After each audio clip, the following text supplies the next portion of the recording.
Some of the controversial stories we did were how student government officials were getting free tuition out of student activity fees, how the football program was losing the university millions of dollars a year, and how a convicted rapist was living in our campus dorms despite the fact that he wasn't a student there.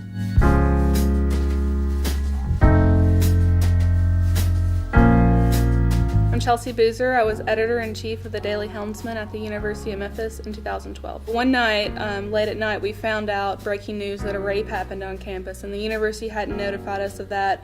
As we dig into a story, I took the only reporter we had that night off of a student government event and put him on the rape story, and we found out the guy was already an accused rapist, or convicted rapist.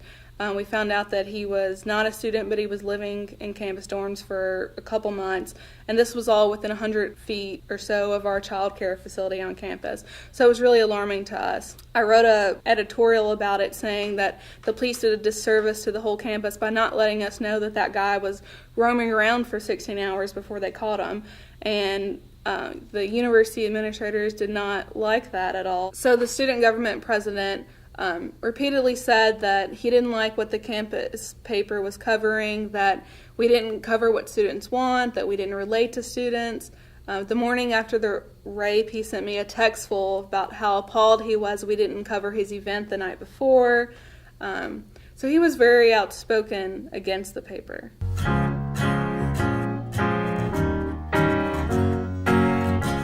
About a month later, when our funding cycle came around, and the student government president and the student government vice president sit on a university committee. The rest of them are faculty members, and they basically decide your funding every year.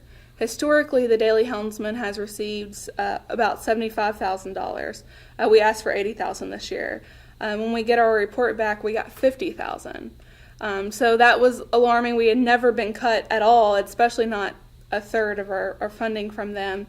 The student government president said that he wanted to use the funding that the committee took away from us to fund another newsletter that would only have campus events. It would not have any critical stories, but it would only just tell what events are on campus. And that money would go to the Student Government Association, but the Daily Helmsman would actually do the newsletter.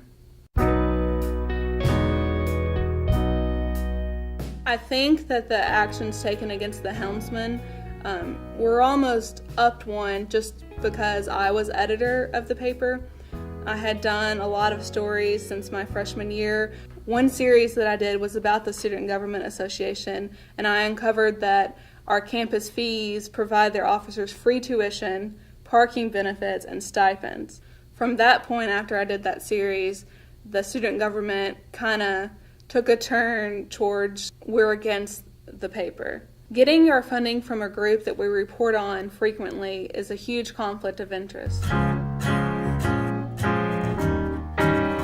The media definitely came to our help and wrote lengthy stories about us. The local newspaper wrote an editorial in our favor, and the local TV stations constantly updated the audience on what was happening with the struggle. We got a lot of support from national groups such as the Investigative Reporters and Editors, the Student Press Law Center, Society of Professional Journalists, Tennessee Coalition for Open Government, and of course FIRE. FIRE really helped us out because they wrote a lengthy letter to our president, and I think that scared her. From this whole experience, I learned that you need to fight for what's right, don't back down, and really stand up to authority. Since graduating, I'm a reporter at the Arkansas Democrat Gazette in Little Rock, and I cover city governments and military in Arkansas.